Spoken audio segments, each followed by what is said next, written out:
Assalamualaikum warahmatullahi wabarakatuh. Alhamdulillah wassalatu wassalamu ala Rasulillah wa ala alihi wa ashabihi wa mawalah.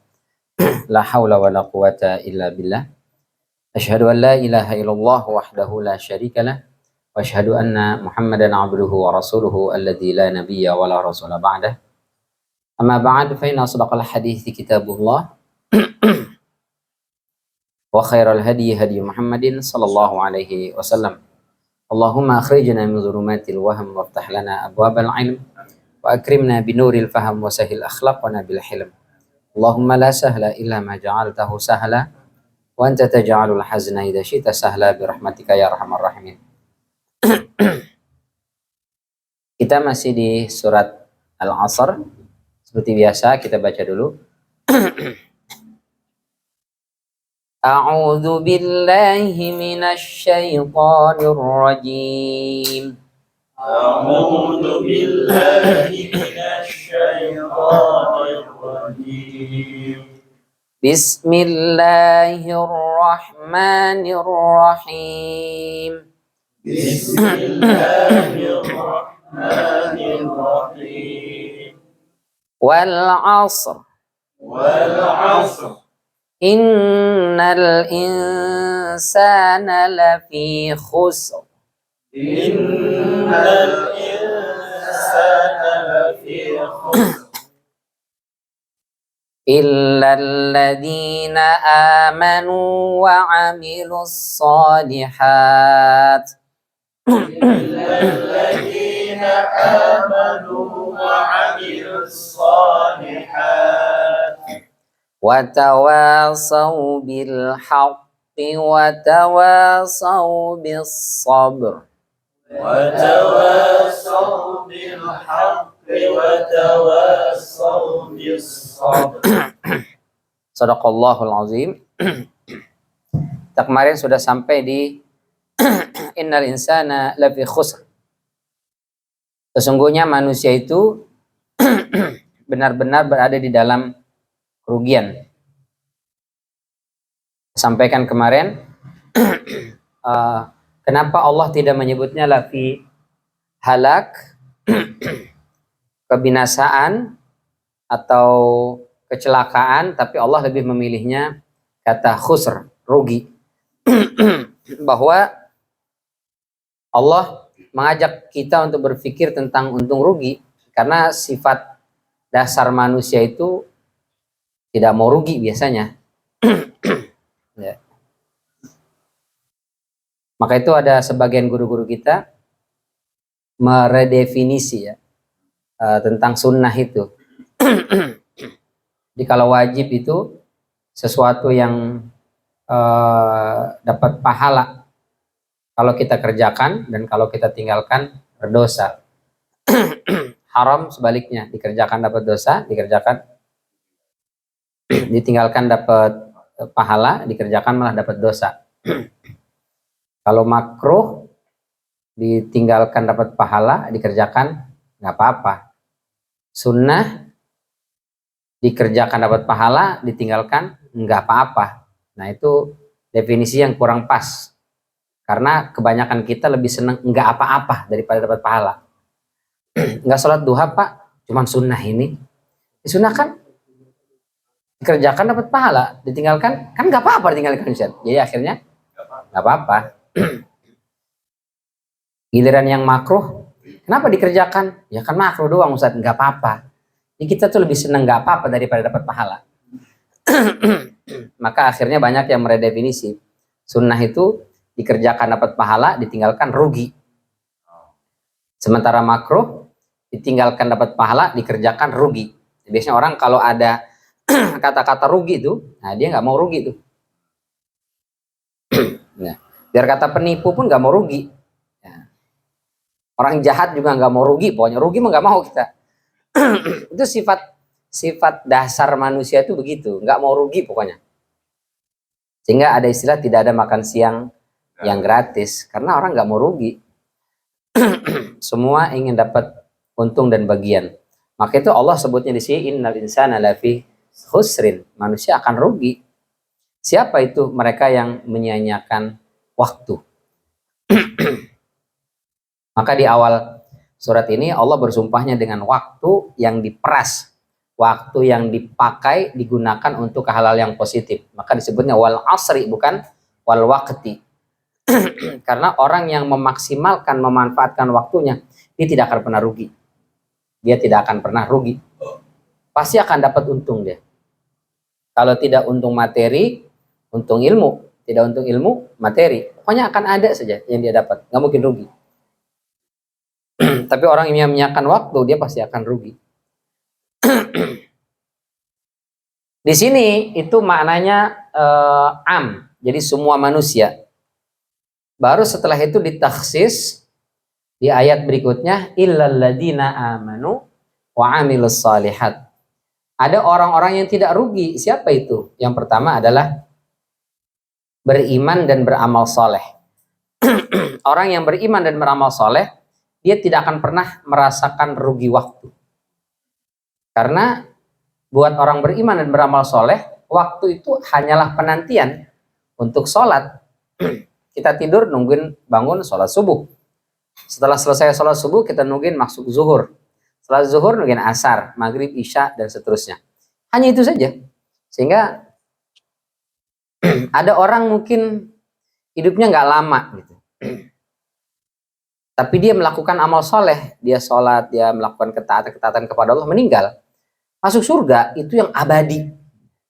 Sementara ada orang yang mungkin dia hidupnya nggak lama, hanya beberapa tahun saja, tapi tidak sholat, tidak beriman kepada Allah, lalu meninggal.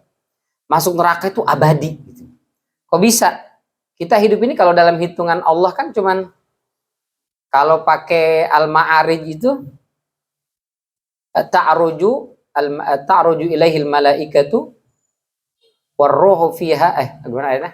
Ta'rujul malaikatu warruhu fiha, ta'rujul malaikatu fi yaumin kana miqdaruhu khamsina alfasanah. Setiap hari malaikat itu naik menuju Allah Subhanahu wa taala, itu kadarnya sehari, tapi kadar hitungannya adalah khamsina alfasanah, 50.000 tahun.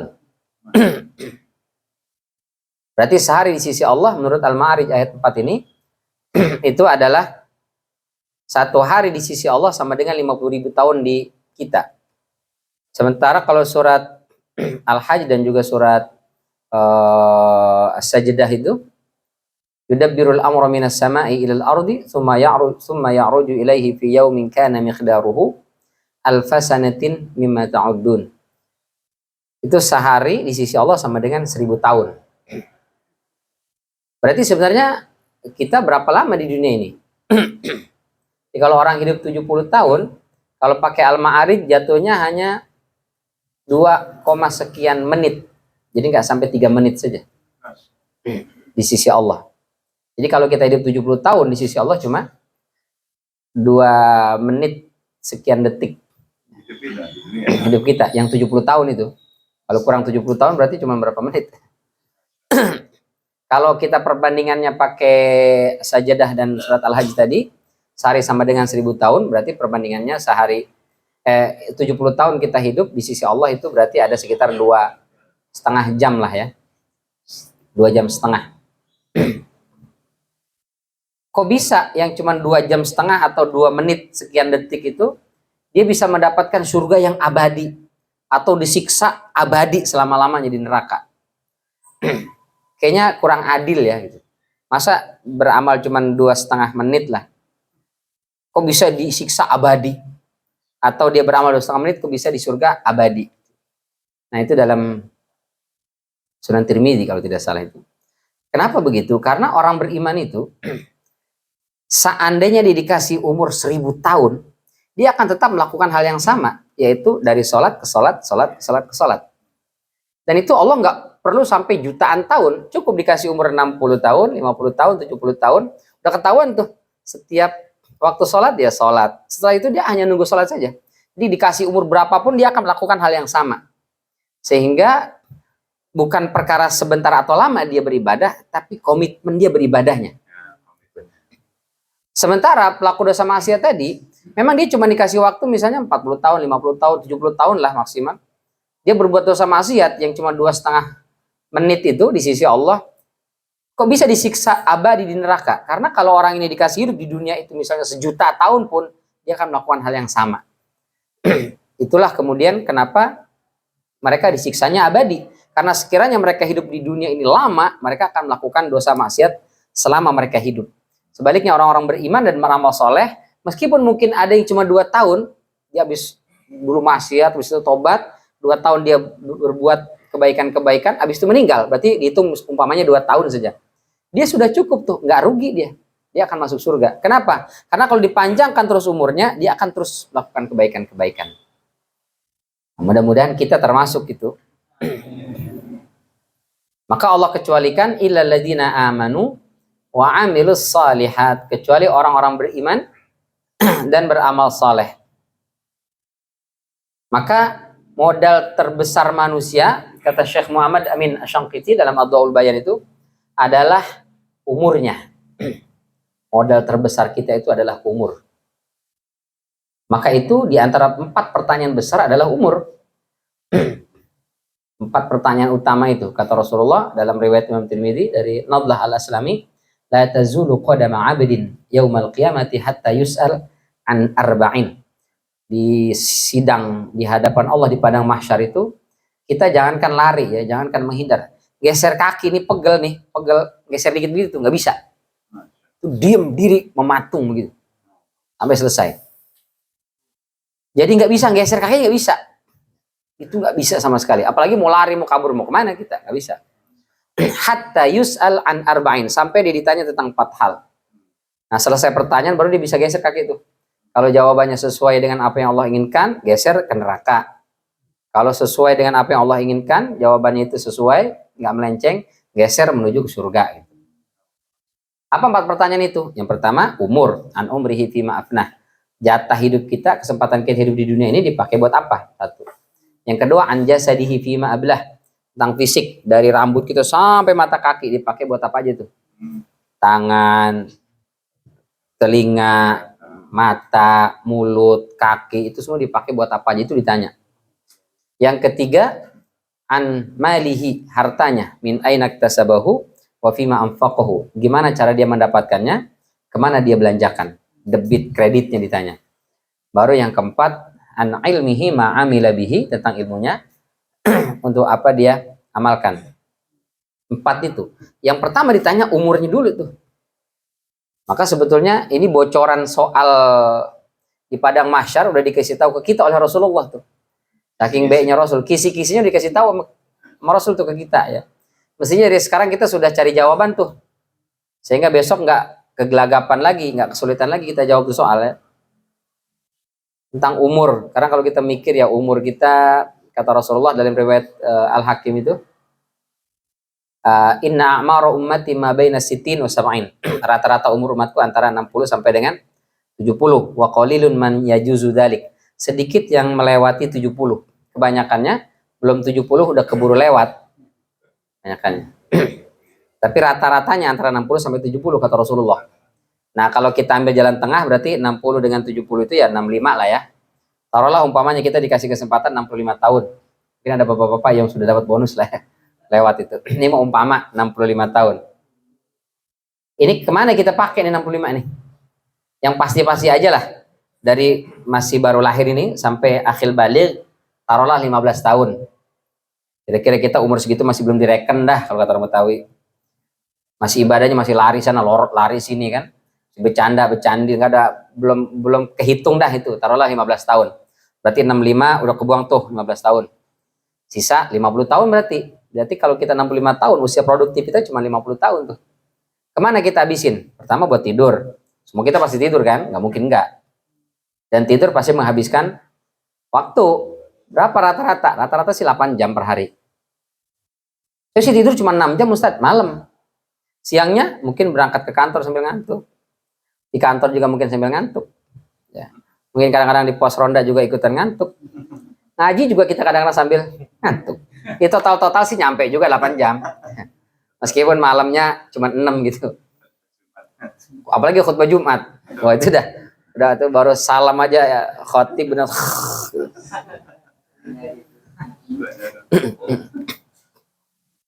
Tapi tadi saya khutbah di Ciputra World ya, di Kuningan itu. Dia parkiran dia dijadikan masjid buat ya masjid inilah, masjid dadakan lah ya. Parkiran itu jadikan ini, tapi mic-nya itu dahsyat itu, soundnya mantep. Udah saya kalau udah sound mantep begitu pokoknya lantang lah, nggak pada tidur. Kata pengurusnya, baru kali ini orang pada melek semua Ustaz. Bentak-bentak soalnya gimana waktu itu dia. Tapi mungkin ada aja yang tidur, kita nggak tahu juga ya. Karena sekian banyak orang nggak mungkin kita ngawasin. Cuma secara umum nggak tidur lah gitu. Karena suaranya lantang dan yang terpenting nggak lama, itu yang paling penting. Biar kata trotnya kencang, kalau lama ngantuk juga tuh. Ada limitnya. 15 menit udah nyerah udah pokoknya dah. Maksimal udah 15 menit.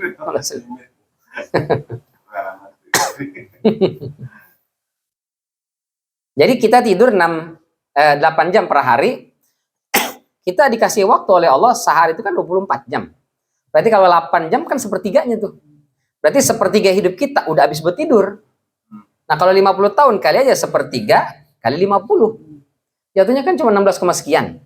Kita genapkan dah. Genapinnya kan 16 dah, bukan ke 17. Berarti 16 tahun dari 50 tahun itu udah habis buat tidur doang itu. 16 tahun tuh. Belum kerja. Kerja juga rata-rata 8 jam itu. Kerjanya doang ya.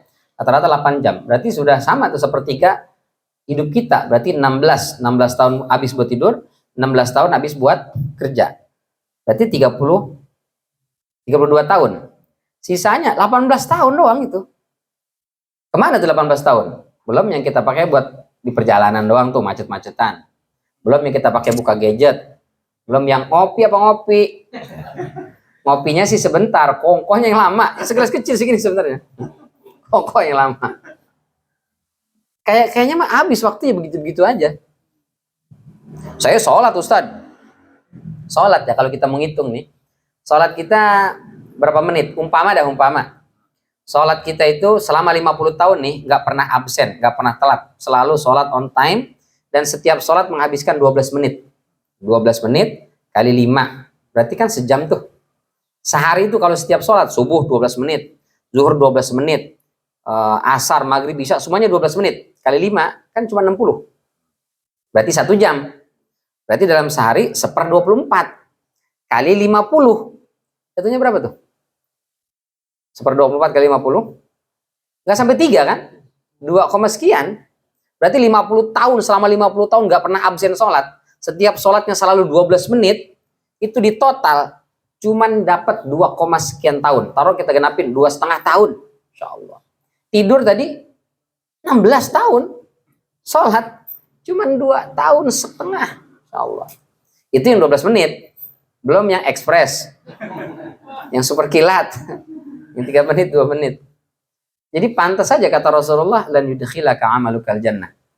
Kalau kalian mau bangga dengan amalan terus mau dibarter itu surga dengan amal ibadah, nggak bakal cukup. 2, sekian tahun, bandingkan tidur aja udah kalah itu. Dibandingkan kerja kita kalah, nggak ada apa-apanya. Insya Allah. Sebentar ya, sangat sebentar itu. Sebenarnya ya rahmat Allah itulah yang kita cari. Maka kita manfaatkan betul mumpung masih ada kesempatan.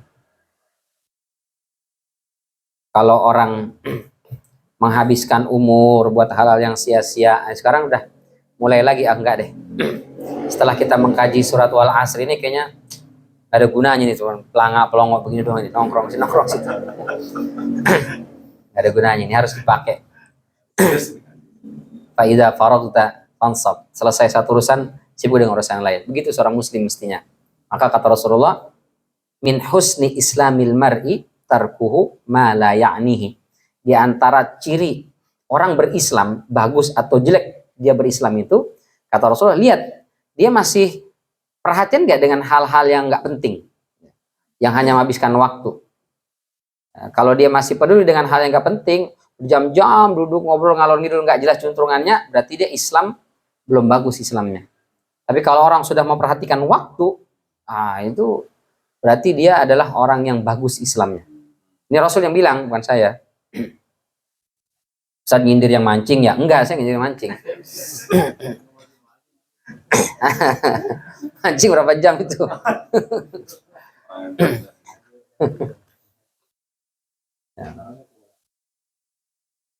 Makanya Ibnu Abbas itu ketika menafsirkan surat Al-Ahqaf yang kemarin kita bahas. Surat Al-Ahqaf ayat 15. Itu idealnya manusia itu begitu tuh. Kita buka Al-Ahqaf ayat 15.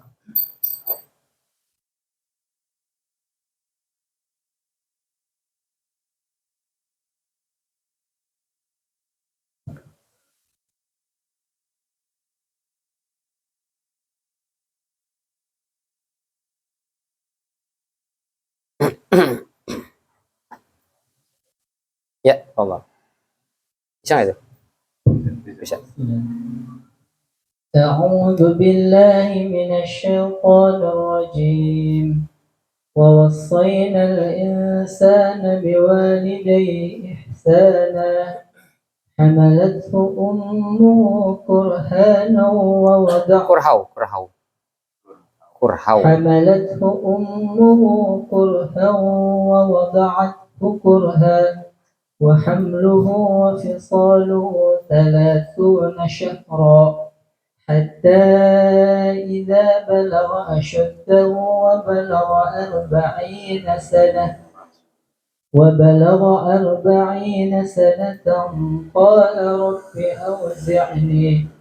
قال رب أوزعني أن أشكر نعمتك التي أنعمت علي وعلى والدي وأن أعمل صالحا ترضاه وأصلح لي في ذريتي إني تبت إليك وإني من المسلمين. Kami wasiatkan kepada manusia agar berbuat baik kepada kedua orang tuanya. Ibunya telah mengandungnya dengan susah payah dan melahirkannya dengan susah payah pula. Mengandung sampai menyapihnya itu selama 30 bulan. Sehingga apabila telah dewasa dan umurnya mencapai 40 tahun, anak itu berkata, "Wahai Tuhanku, berilah petunjuk agar aku dapat mensyukuri nikmat-Mu yang telah Engkau anugerahkan kepadaku dan kepada kedua orang tuaku, dapat beramal saleh yang Engkau ridhoi, dan berikanlah kesolehan kepadaku hingga kepada anak cucuku. Sesungguhnya aku bertobat kepadamu dan sesungguhnya aku termasuk orang-orang muslim." Ini ayat ini kata Ibnu Abbas ini termasuk ayat warning, lampu kuning. Buat siapa? Buat mereka-mereka yang sudah memasuki usia 40 tahun. Ini saya rada enak ngomongnya karena saya belum nyampe. Kalau udah nyampe rada berat tuh. Jadi usia satel itu adalah usia 40 tahun. Mestinya orang kalau sudah 40 tahun itu sudah seperti yang Allah gambarkan ini nih. Jadi kalau kita belum sampai di sini, ada yang perlu kita koreksi, perbaiki ya. Wasainal insana biwalidayhi ihsana. Kami berwasiat kepada manusia untuk berbuat baik kepada kedua orang tuanya. Ibunya yang mengandungnya, melahirkannya kurhan, wada'atu kurha. Dengan penuh kepayahan ya. Bagaimana enggak mengandung itu, bawa bayi 9 bulan gak pernah dilepas. Tidur, makan, nyuci, ngepel, dia tetap nempel di perutnya itu, insyaallah. Kita mah laki-laki belum tentu kuat, Pak. Nggak kuat. Makanya itu ketika Rasul ditanya, siapa orang yang paling berhak mendapatkan baktiku? Ibumu. Siapa lagi? Ibumu. Siapa lagi? Ibumu. Baru begitu ditanya siapa lagi? Bapakmu. 3 kali disebut ibumu baru bapakmu. Ini bukan berarti dalil ibunya 3, bapaknya 1 ya. Itu ngaco tuh. Ibumu, 3 ibunya baru bapakmu. Kenapa disebut 3 kali ummuka ibumu? Karena ada 3 pekerjaan yang mustahil dilakukan oleh laki-laki, yaitu mengandung, melahirkan, menyusui. Ini mustahil kita lakukan bapak-bapak. Bakal bisa ya. Kalau pengen nyoba aja. Kelapa diikat di perut, selama 4 bulan. Masuk bulan ke-5 ganti cecek, bulan ke-6 nangka. Karena kan semakin lama semakin gede tuh bayi. Jangan dilepas, dikasih lakban di perut itu. Bakal bisa kita. Tapi Allah sebut sini wa hamluhu wa fisaluhu 30 syahra. Hamilnya dan penyapihannya di total itu 30 bulan. 30 bulan berarti 12 24 2 tahun. Tambah 6 bulan jadi 2,5 ya, 2 tahun setengah. 2 tahun setengah itu total hamluhu wa fisaluhu. Hamil dan penyapihan bayi. Usia berapa bayi disapih? 2 tahun. 2 tahun bayi itu baru bisa disapih. Kurang dari itu kurang bagus secara kesehatan ya. 2 tahun. Berarti hamilnya berapa tuh? 30 kan? Ini kata Allah 30 bulan. Berarti 2 tahun setengah. Sementara fisal memisahkan bayi dari, bukan dari ibunya, maksudnya dari penyusuan, itu 2 tahun. Berarti 24 bulan. Berarti sisa 6 bulan dong, kan 30. 30 bulan kurang 24 berarti sisa 6. Berarti hamil 6 bulan. Nah, bisa apa boleh tuh? Bisa nggak tuh? Bisa ya, bisa aja itu. Itu terjadi di zaman Umar bin Khattab. Ada seorang laki-laki menikahi perempuan. Di bulan ke-6 bininya lahiran. Baru 6 bulan kok udah lahiran. Jangan-jangan sudah ada yang datang lebih dulu dari aku. Kecolongan, dia pikir wanita itu udah berzina, nauzubillah min dzalik, dengan laki-laki lain, menutupi aibnya, nikah dengan dia sebagai tameng doang. Tapi perempuan itu, enggak, kau adalah laki-laki pertama yang menyentuhku. Dibawalah Umar bin Khattab. Gimana ini? Baru 6 bulan kau sudah lahir. Nah, semua orang menuduh wanita itu berzina. Tapi kata Ibnu Abbas, oh enggak, kata Allah nih, wa hamluhu wa fisaluhu 30 syahra. 30 bulan. Masa menyusui 2 tahun, 24 bulan. Berarti mungkin saja seseorang itu hamil 6 bulan lalu lahir. Kita sebut dengan prematur. Bisa. Tapi kurang dari 6 bulan nggak bisa. Mati dia, meninggal dia. Bayi itu. 6 bulan masih bisa. 7 bulan, 8 bulan, 9 bulan, nah itu udah normal lah ya, 9 bulan. Hatta idza balagha asyuddahu, sampai anak itu sudah tumbuh dewasa, wa balagha 40 sanah. Nah, ini usia matang di umat Nabi Muhammad itu adalah 40 sanah, 40 tahun. Nabi Muhammad mendapatkan risalah 40 tahun.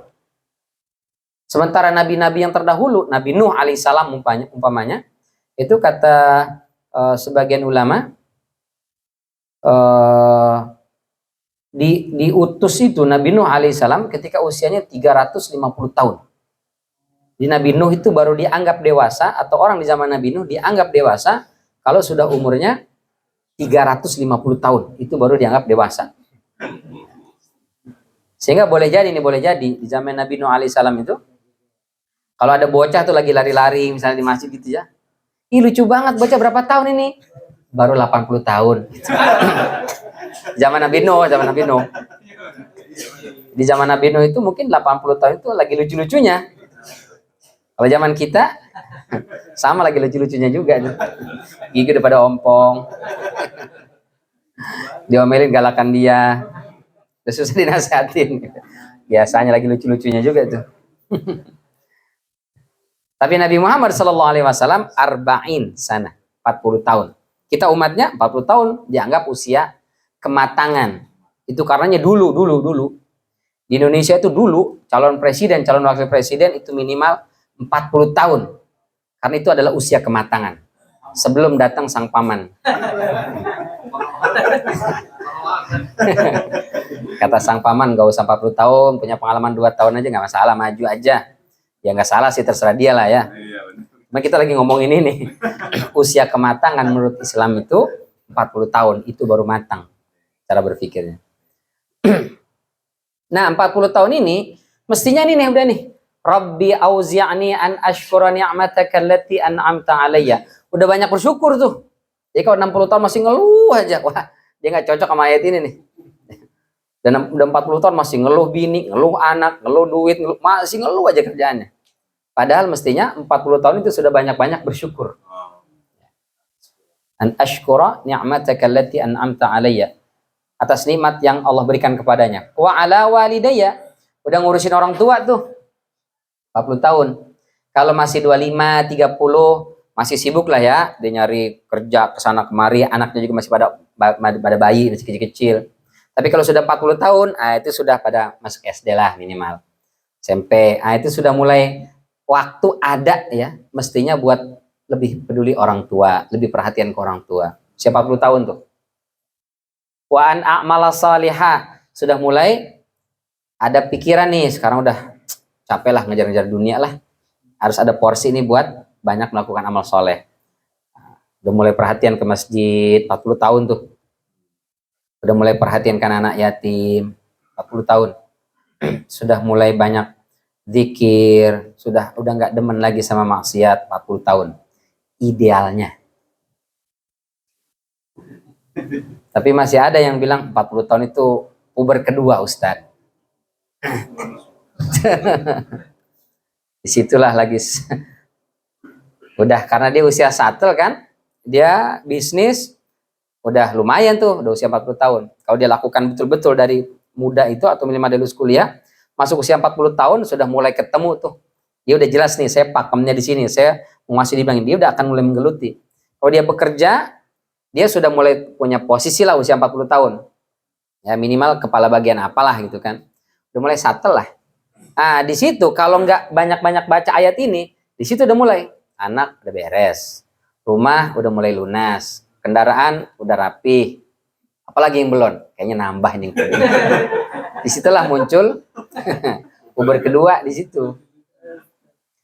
Jadi sudah mulai mikirnya ke situ. Tapi kalau kita baca ayat ini, masya Allah, justru banyaknya bersyukur, ya. Peduli sama orang tua. Ya Allah, kemarin saya belum ada waktu nih buat ke orang tua. Sekarang udah mulai nih ada waktu.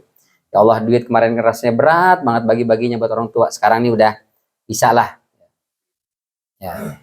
Udah mulai ada target-target amal soleh. Ya. Wa aslih li fi dzurriyyati. Udah mulai mencetak anak-anak nih. Ini anak gue mau arahin kemana nih? Masuk pesantren, pesantrennya seperti apa nih? Masuk SMA, tujuan menjadi apa nih? Udah mulai kita arahkan tuh di usia 40 tahun. Inni tubtu ilaik wa inni minal muslimin. Udah banyak tobat tuh usia 40 tahun. Maka kata Ibnu Abbas, ini adalah usia 40 tahun itu usia di mana seseorang, orang muslim itu, dia kontemplasi lah ya, berhenti dari semua aktivitasnya untuk merenung. Ya Allah, saya udah 40 tahun ini apa yang udah saya peroleh ya? 40 tahun ini udah berapa banyak amal saya? Nah, kalau dia sudah merenung begitu, terus ya Allah udah gak pantas ini berbuat ini. Saya mau tinggalin dosa-dosa itu Saya perbanyak kebaikan-kebaikan berarti kuningnya siap-siap berubah menjadi hijau. Tapi kalau 40 tahun tadi masih ngejar puberitas kedua, masih sibuk melakukan dosa maksiat, masih belum peduli sama orang tua, masih tidak ada waktu untuk beramal soleh, itu siap-siap kuningnya akan berubah menjadi merah. Nauzubillah min dzalik.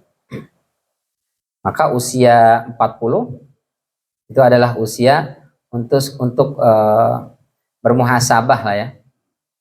Puncaknya kalau sudah 60 tahun.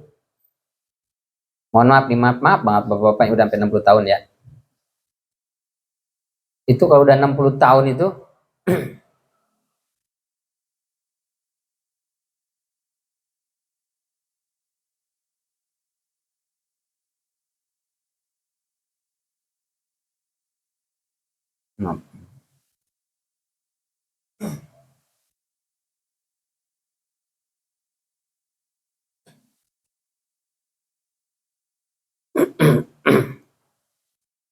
jadi kalau sudah 60 tahun itu mestinya sudah memang sudah disetting oleh Allah Subhanahu wa taala, fokus ke akhiratnya sudah lebih dominan daripada duniawinya.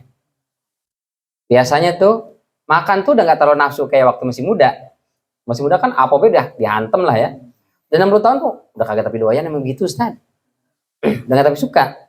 Tidur, gampang kebangun malam-malam. Itu memang sengaja Allah setting. Ini ada bapak pengeluh. Saya bingung Ustaz, kenapa ya saya kalau jam 3 itu kebangun mulu Ustaz. Itu justru Allah negor. Ayo biasanya nggak pernah bangun jam 3 bangun. Tahajud. Karena selama ini dia mungkin jarang bangun malam. Maka Allah bikin dia tidurnya kebangun jam segitu supaya tahajud. Ini enggak, dibilang penyakit kayaknya saya Ustaz. Kok bisa kebangun? Bukannya bersyukur malah. Anggap penyakit. Diobatin. Saya pengennya tidur kayak dulu, nyenyak terus. Kata Allah, ini orang bagaimana sih? Udah disetting biar taat, dia malah Lelap. malah lelap ya. Nah, itu kalau sudah 60 tahun, mohon maaf ya, masih juga berbuat dosa maksiat, itu bahaya tuh. Makanya Imam Nawawi itu dalam Riyadhus Shalihin ada subbab khusus itu, bab ke-12 kalau nggak salah itu, al-izdiyadu bil a'malil khair fi awakhiril umur, bab anjuran memperbanyak amal-amal kebaikan di usia-usia senja. Aduh, saya mohon maaf banget bapak-bapak yang usianya udah mulai asar ya. Kalau kita kan masih menjelang zuhur ya mas ya. Masih dua gitu. Kata Rasulullah, itu hadis pertama tuh yang dimuat oleh Imam Nawawi dalam bab ke-12 itu, riwayat Abu Hurairah. Kalau Imam Nawawi Riyadhus Shalihin kan pasti dari Bukhari, kalau nggak dari Muslim kan dua-dua itu. A'zarallahu ila mri'in akhara ajalahu hatta balagha sittina sanah. A'zara itu dari kata udzur ya, sudah jadi bahasa serapan kita.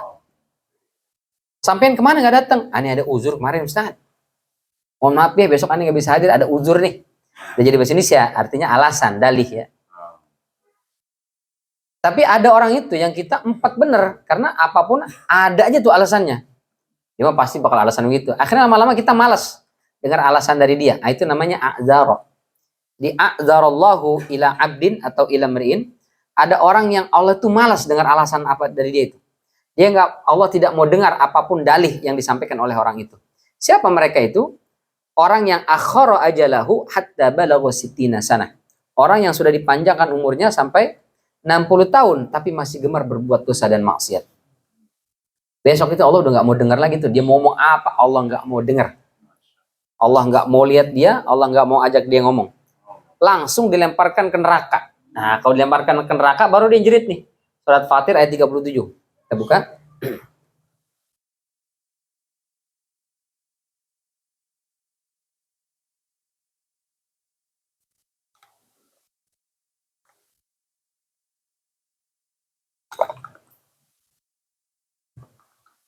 أعوذ بالله من الشيطان الرجيم وهم يصطرخون فيها ربنا أخرجنا نعمل صالحا غير الذي كنا نعمل أولم نعمركم ما يتذكر فيه من تذكر وجاءكم النذير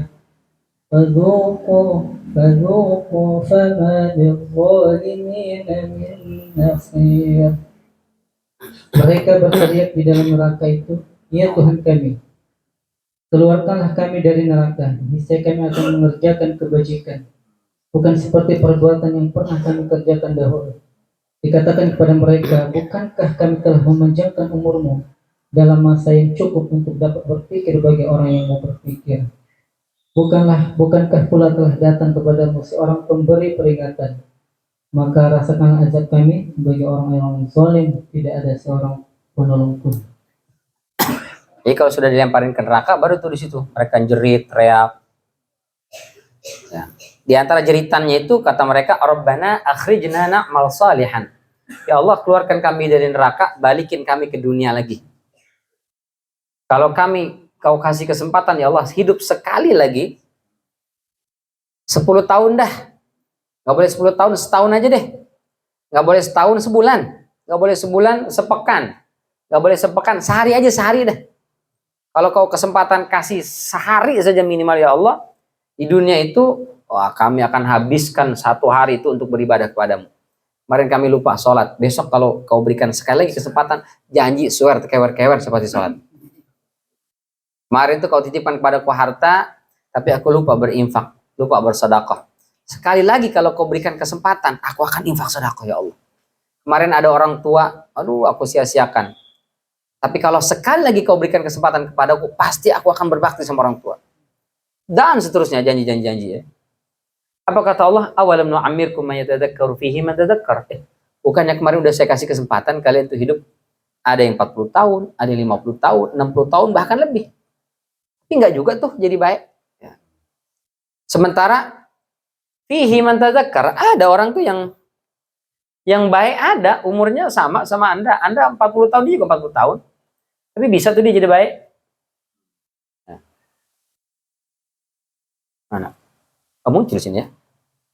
Oh, ini dia. Waja'akumun nadhir. Dan sudah datang kepada kalian an-nadhir, yang ngasih peringatan. Nabi, Rasul, para asatiz, ulama, kiai, habaib, orang tua, teman, udah banyak banget yang ngingetin. Tapi masih tutup telinga, tutup mata, sabodeting. Bahkan kalau kata Imam Mujahid, an-nadhir di situ bukan hanya orang yang ngingetin kita, tapi tubuh kita. Mohon maaf, asyaib, al-haram, usia yang sudah mulai tua, mohon maaf, rambut yang sudah mulai memutih. Itu nadhir, peringatan dari Allah bahwa kita udah bentar lagi di bumi ini. Gigi yang sudah pada permisi, atu-atu, nggak balik-balik. Nah, itu sudah nazir itu. Udah bentar lagi kita berarti di sini. Fisik yang udah tidak sekuat dulu, pendengaran yang sudah mulai agak memudar, penglihatan yang sudah mulai agak hilang fokus. Kalau dulu autofokus, begitu melek langsung bisa tahu ini siapa. Lama-lama, siapa? Nah, itu nazir tuh. Udah peringatan dari Allah bahwa kita sebentar lagi. Tapi kadang itu kelewat begitu aja tuh. Fadzuqu, maka rasakanlah sekarang siksa itu, kama lizzalimin min nasir. Maka buat orang-orang yang zalim tidak ada yang bisa menolong. Karena kalaupun dikasih kesempatan balik lagi ke dunia, kira-kira dia bakal berbuat baik apa enggak? Enggak. Karena itu tadi kita sampaikan, kenapa mereka disiksa abadi di neraka padahal dosanya, maksiatnya tadi hanya 2,5 menit atau 2,5 jam saja. Karena kalau dia dikasih kesempatan 1.000.000 tahun hidup di dunia ini, dia akan sama begitu juga. Umat Nabi Nuh itu kan rata-rata 1000-an tahun umurnya.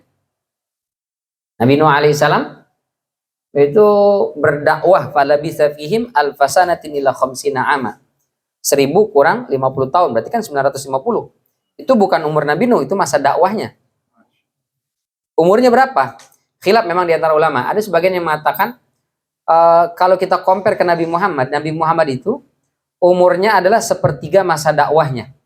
Dakwah Rasulullah itu kan 23 tahun, umurnya 63. Jadi kurang lebih dari total umurnya sepertiganya untuk berdakwah. 20-an tahun itu kan. Berarti kalau Nabi Nuh alaihissalam berdakwahnya 950 tahun, berapa umurnya? Kalikan aja 3. 9,5 kali 3. Berapa tuh? 28. Hah? 2850. 28.000. Hah? 2.850 tahun ya? 2.850 tahun, Masya Allah.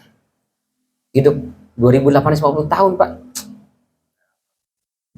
Kita jangan sampai 2.000 dah.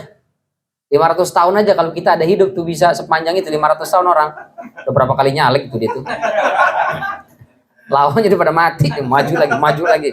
Ayo aja terus. Insya Allah. Tapi ada sebagian yang mengatakan bukan begitu ngitungnya tadi itu. Kata Imam Mujahid itu. Kalau dia dari kecil sampai akhir balik, Nabi Nuh alaihissalam itu 350 tahun baru dapat risalah. Setelah itu menjadi nabi selama 950, berarti 3,5 tambah 9,5, 1.300. Terjadi banjir bandang menenggelamkan 2/3 bumi. Rombang-ambing lah perahu itu sampai akhirnya mendarat di Bukit Judi. Setelah itu nggak langsung meninggal, masih hidup sekitar 350 tahun. Di total kurang lebih 1.650 tahun Nabi Nuh alaihissalam umurnya itu. Dan umatnya pasti kan ya 11-12 dengan nabinya gitu. Buktinya yang beriman kepada Nabi Nuh sedikit banget, yang ikut di perahu itu nggak lebih dari 100 orang, nggak sampai 100 orang. Ada yang mengatakan cuma beberapa puluh, ada yang mengatakan beberapa belas, ada yang mengatakan nggak sampai 10, dikit banget, Masya Allah. Berarti 1000-an tahun lebih orang itu nggak tergerak juga. Maka itu kata Allah Subhanahu wa taala di dalam surat Al-Mu'minun, kalaupun dikembalikan nggak bakal dia pasti akan begitu lagi. Itu lagi. Kita buka surat Al-Mu'minun ayat 99 sampai dengan 100.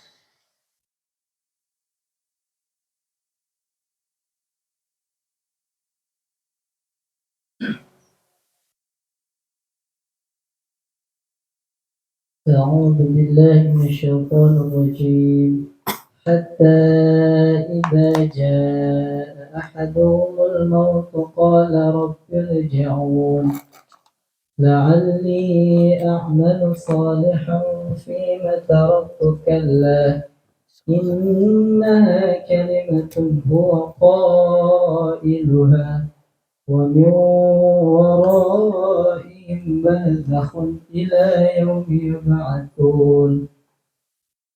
Demikianlah keadaan orang-orang kafir itu hingga apabila datang kematian kepada seseorang dari mereka, dia berkata, "Ya Tuhanku, kembalikanlah aku ke dunia, agar aku dapat beramal soleh yang telah aku tinggalkan."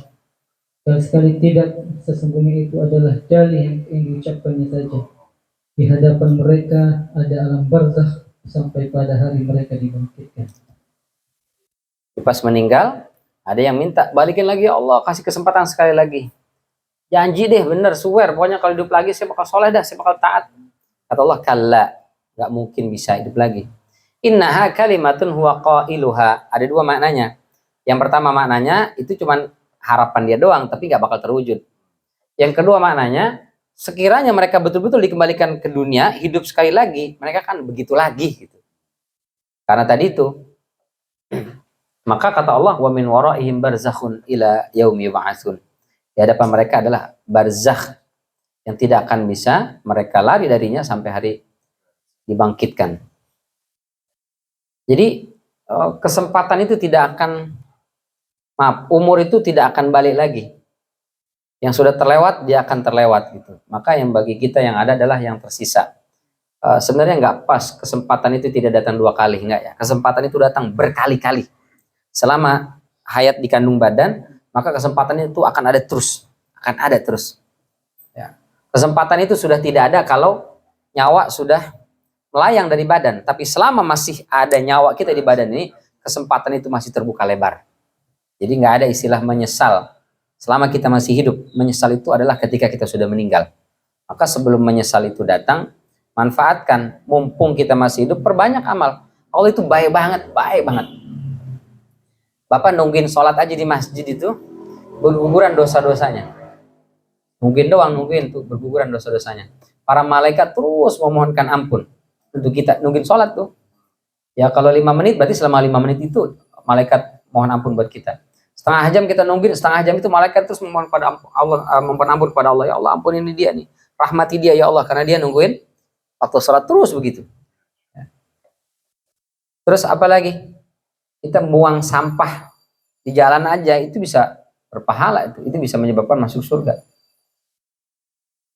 Kita datang ke masjid sholat berjamaah saja, kalau sholat fardu kata Rasulullah itu setara pahalanya dengan haji.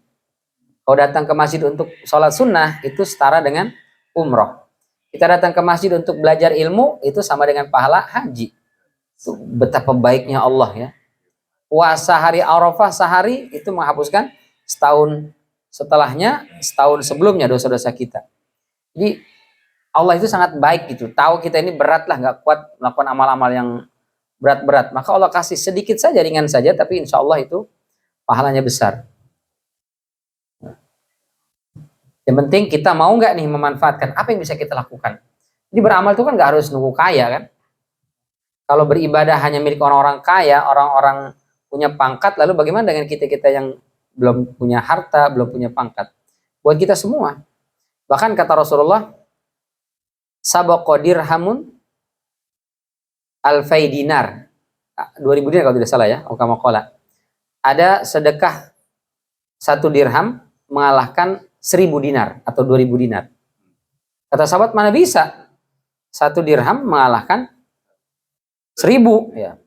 1 dirham itu berarti kurang lebih 100 gram perak ya. 100 gram perak. Berarti kalau 1 gramnya 10.000 aja berapa tuh?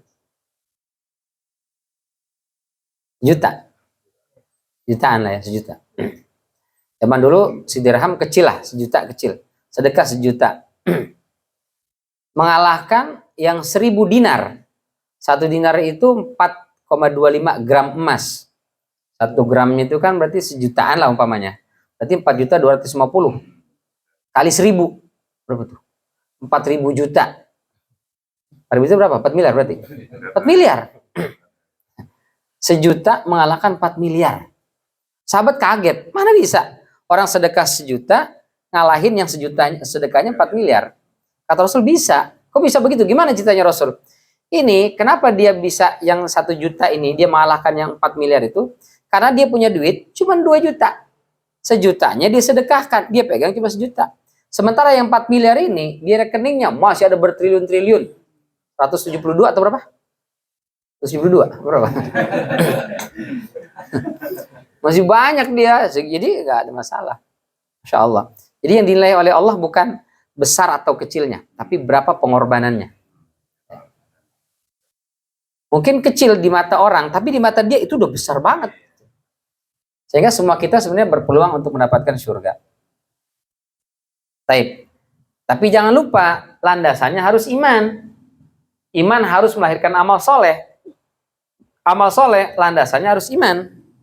Karena orang ngaku beriman tapi tidak ada aplikasi dalam amal soleh, keimanannya dipertanyakan. Ngaku beriman tapi nggak sholat, ngaku beriman tapi nggak puasa, gimana ceritanya? Jadi harus dibuktikan ada amalnya gitu. Dan amal soleh landasannya harus iman. Karena betapa banyak orang yang non muslim juga beramal soleh. Oh, ada yang nyumbang masjid, ada yang ngurusan anak yatim, ada yang nyokolahin anak-anak kurang mampu, ada yang bikin rumah sakit. Banyak sekali tuh lembaga Buddha Suci ya. Itu berapa banyak ini gelontorkan duitnya untuk aksi kemanusiaan atau aksi sosial. Mungkin kita nggak ada apa-apanya sama mereka. Cristiano Ronaldo, berapa banyak itu hartanya. Dia jual sepatu emas untuk menyelamatkan anak-anak yang kekurangan gizi, untuk anak-anak korban perang. Luar biasa. Banyak, kita nggak ada apa-apanya sama mereka. Tapi mereka, kata Allah besok, faja'alnahu haba'am mansura. Kami jadikan itu seperti debu yang berterbangan. Kenapa? Karena tidak dilandasi iman. Kita nih kalau sudah dilandasi iman, biar kata kecil nilainya besar di sisi Allah.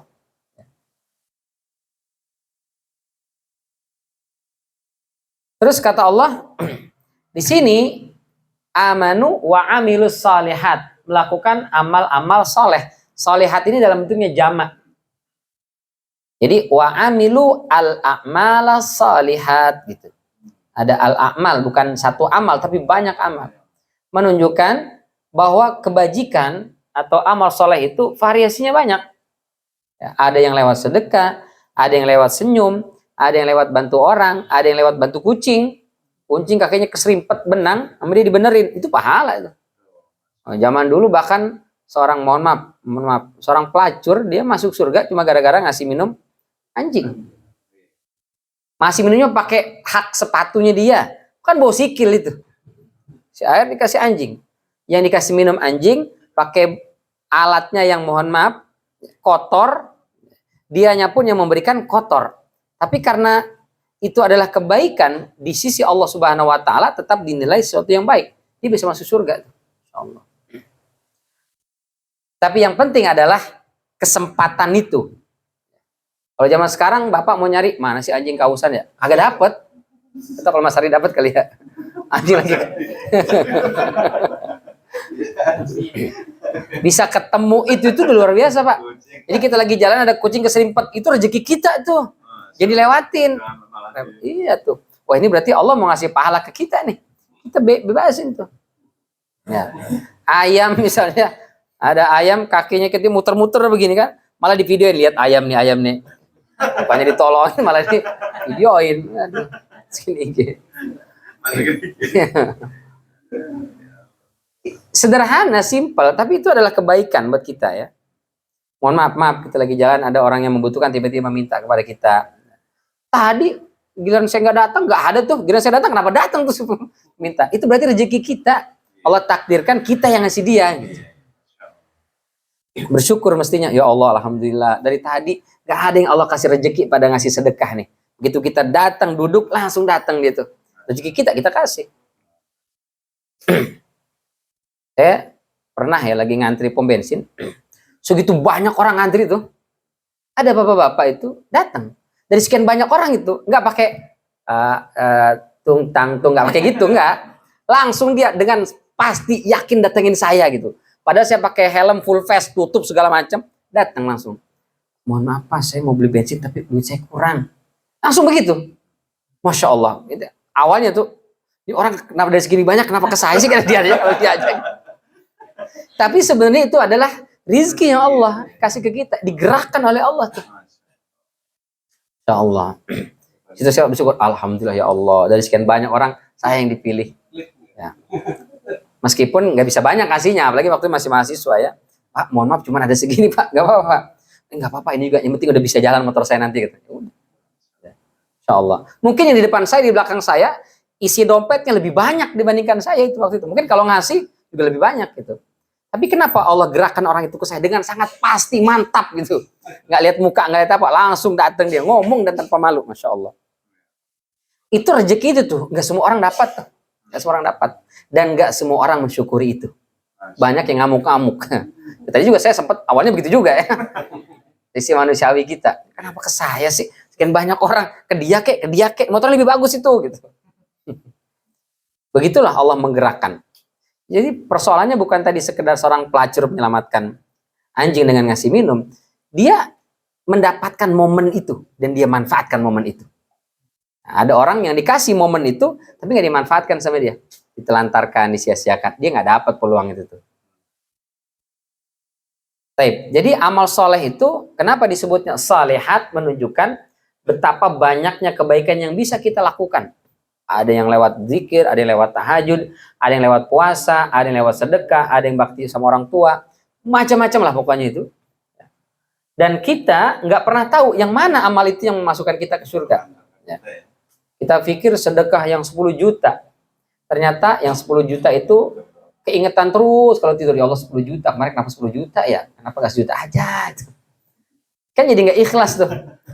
Belum kalau ketemu itu, lu masih ingat kan gua ngasih berapa kemarin? Iya Pak. Jadi nilainya kecil di sisi Allah tuh. Sementara mungkin kita belanja di supermarket, begitu selesai ada kembalian. Kembali kadang-kadang 300 perak, kadang 600 perak, nggak sampai 1000 acan gitu. Kalau 1000 kan masih mending kita ngasih, ya Allah ini berapa sih? Kita masukinlah ke kotak amal tuh. Itu nggak pernah kita ingat-ingat, itu nggak pernah kita ungkit-ungkit, nggak pernah ke bawah mimpi, nggak ada itu. Cuma 700 perak, 300 perak kan nggak mungkin. Boleh jadi itu yang bikin kita masuk surga nanti. Karena itu ikhlas. Maka Allah Subhanahu wa taala melalui lisan nabinya mengatakan la tahqiranna minal ma'rufi syai'an. Jangan pernah menyia-nyiakan, menganggap sepele al-ma'ruf. Apapun kebaikan itu sekecil apapun, walau antal akhaka biwajhi talqin, biwajhin talqin. Jangan sekali-kali kau menganggap remeh, menganggap kecil perbuatan baik, meskipun hanya sekedar kau ketemu saudaramu, ketemu partnermu, rekanmu, tetanggamu dengan wajah sumringah. Itu bisa masuk surga tuh. Insyaallah. Dia sedekah. Sedekah apa? Sedekah senyum. Di senyum itu bisa disebut sedekah. Karena ada zakat, ada infak, ada sedekah.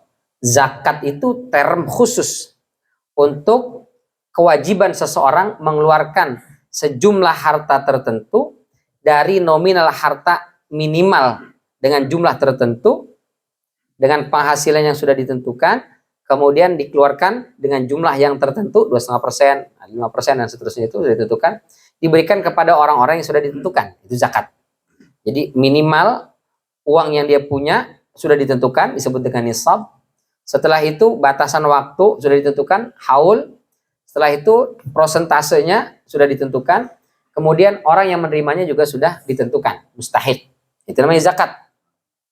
Spesifik. Infak lebih umum daripada zakat. Infak itu bisa wajib, bisa yang sunnah. Yang wajib ini bisa zakat, bisa non zakat. Misalnya memberikan kepada istri dan anak-anak. Itu disebutnya zakat apa infak? Bapak kerja ngasih duit ke anak istri, itu namanya apa? Zakat apa infak? Infak. Cuman di kita bilangnya bukan infak, nafkah. Dari nafkah. Nggak ada bilang, mah ini infak papa buat mama ya. Nggak ada. Marah dia nanti. Nafkah. Nafkah lahir. Itu dari kata nafkah. Nafkah. Wajib dia, wajib. Tapi ditentukan nggak besarannya? Enggak. Kalau bapak punya banyak duit, sebulan dikasih 1 miliar, 1 miliar kasih nggak apa-apa. Kalau ada. Kalau enggak 1 M juga, ember. Waman apa? Waman qudira alaihi rizquhu falyunfiq mimma atahu Allah. Apa sebelum ayatnya itu? Zu sa'atin min sa'at liyunfiq zu sa'atin min sa'atih. Buat seorang suami yang Allah berikan sa'ah, hartanya banyak, rezekinya mudah, punya uang yang banyak, maka berikan kepada istrinya sebanyak mungkin. Ya, masih yang banyak. Wa man qudira alaihi rizquhu falyunfiq mimma atahu Allah. Tapi kalau memang kemampuannya terbatas, ya udah mau gimana lagi kan? Itu namanya infak atau nafkah. Dia bisa wajib, bisa sunnah. Kita bantu orang nyumbang ke masjid, sebutnya infak. Nah yang terakhir sedekah. Sedekah lebih umum lagi. Sedekah itu zakat, infak masuk disebut sedekah. Tapi sedekah bukan zakat, bukan infak. Dia lebih umum lagi. Dia bisa harta, bisa non harta. Sedekah itu. Bisa uang, bisa tenaga, bisa pikiran, itu sedekah. Ini ada apa? Ini mau acara tabligh akbar. Bapak mau nyumbang berapa? Ani lagi nggak punya duit. Ani nyumbang tenaga aja deh. Nah, itu namanya sedekah tenaga. Saya tenaga juga udah kurang. Saya sedekah ini aja deh. Air minum berapa dus? Ya sudah kita terima. Yang satu lagi saya duit nggak ada, nyumbang minuman juga nggak ada, nyumbang tenaga juga udah loyo. Saya nyumbang doa aja bagaimana? Sedekah doa, betul. Gak apa-apa. Jangan udah nyumbang kagak, ngoceh iya. Paling kencang dia, komentar aja. Ngapain itu? Nah, itu yang bahaya ya. Sok-sokan segala tabligh akbar. Yang biasa aja udah. Padahal dia nggak nyumbang apa-apa. Komentarnya paling kencang. Ini bahaya ya. Sedekah itu bisa harta, bisa non harta. Termasuk ketemu saudara kita, tetangga kita dengan wajah yang senyum. Tabassumuka liwajhi akhika sedekah. Senyummu untuk saudaramu sedekah. Makanya kotak amal masjid jangan ditulisin kotak sedekah, Pak. Tulisnya kotak infak. Kalau kotak sedekah begitu lewat disenyumin doang. Kok nggak ngisi cuma senyum doang? Kan senyum adalah sedekah. Siapa suruh ngasihnya kotak sedekah? Salah. Tulisnya infak. Kalau perlu dibawanya dalam kurung iuran faksa. Oke deh. Faksa. Taib. Jadi kata Rasulullah jangan pernah kita meremehkan kebaikan sekecil apapun itu, insya Allah itu ada nilainya di sisi Allah Subhanahu Wa Taala. Faman ya'mal misqala dzarratin khairan yarahu. Sekecil apapun amal kebaikan yang dilakukan, besok akan dilihat hasilnya. Begitu pula dengan keburukan. Sekecil apapun keburukan yang dilakukan, besok akan dia lihat. Taib. Nah, terus disebut dengan amal soleh. Secara bahasa amal soleh itu adalah kerja. Amal itu kerja. Soleh itu baik. Bagus, benar. Jadi amal soleh itu mencakup semua pekerjaan yang baik. Itu amal soleh. Ibadah amal soleh. Bikin kopi juga amal soleh. Pokoknya semua yang baik, kerja yang benar, yang bagus itu adalah amal soleh. Maka kata Allah, amanu wa amilus solihat, ini disebut beriringan. Orang beriman kalau dikasih kerja, kerjanya beres. Kalau ada orang beriman ngakunya, tapi dikasih kerja, kerjanya berantakan semua. Nah, itu berarti dia dipertanyakan keimanannya. Maka buat seorang muslim, kerja profesional itu adalah amal soleh. Ada hadis kata Rasulullah, innallaha yuhibbu idza amila ahadukum ayyutqinahu. Allah itu sangat senang kalau ada salah seorang di antara kalian bekerja, dia lakukan pekerjaannya dengan profesional. Nah, itu amal dicintai oleh Allah, termasuk amal soleh juga tuh. Kerja profesional. Maka mestinya orang beriman kalau dia ngerti surat wal asri ini, kerjanya jadi bener tuh. Profesional, kerjanya jadi bagus. Profesional itu kan kita lakukan dengan sebaik mungkin gitu. Tidak harus semuanya sama karena orang ya skillnya beda-beda, latar belakang pendidikan, tapi minimal dia lakukan dengan penuh dedikasi yang terbaik. Meskipun mungkin kalau nyari pujian orang, saya sudah melakukan yang terbaik Ustaz, tapi tetap aja bilang katanya ada kurangnya. Ya memang itulah menunjukkan kita manusia. Ya. Sebagus apapun pasti ada sisi kurangnya. Tapi kita sudah tunjukkan dedikasi yang tinggi itu. Beberapa perusahaan asing itu banyak sekali yang mempercayakan pekerjaan kepada muslim, apalagi muslimnya dari Indonesia. Wah, luar biasa. Mereka sangat percaya ya. Karena orang muslim, apalagi orang Indonesia, muslim, mereka adalah orang-orang yang takut Tuhan. Di perusahaan asing. Di perusahaan Indonesia, nggak tahu itu juga ya. Banyak juga yang KTP-nya muslim tapi nggak takut Tuhan. Nauzubillah min dzalik. Jadi ini orang-orang beriman dan beramal soleh adalah kelompok pertama yang insya Allah hidupnya tidak akan pernah rugi. Di dunia tidak rugi, di akhirat juga tidak rugi. Maka mudah-mudahan kita termasuk orang-orang beriman dan juga orang-orang yang selalu berusaha untuk istiqomah melakukan amal-amal soleh meskipun kecil, meskipun sedikit, tapi mudah-mudahan Allah terima dengan pahala berlipat ganda insya Allah. Ini barangkali yang bisa kita bahas di kesempatan malam yang mulia ini. Terima kasih dan mohon maaf, saya akhiri dan tutup dulu ya. Nanti lanjutkan sambil ngopi aja. Kita tutup dengan hamdalah dan kafaratul majlis. Alhamdulillahirabbil alamin. Subhanakallahumma wa bihamdika asyhadu an la ilaha illa anta astaghfiruka wa atubu ilaik. Wabillahi taufiq wal hidayah. Wassalamualaikum warahmatullahi wabarakatuh.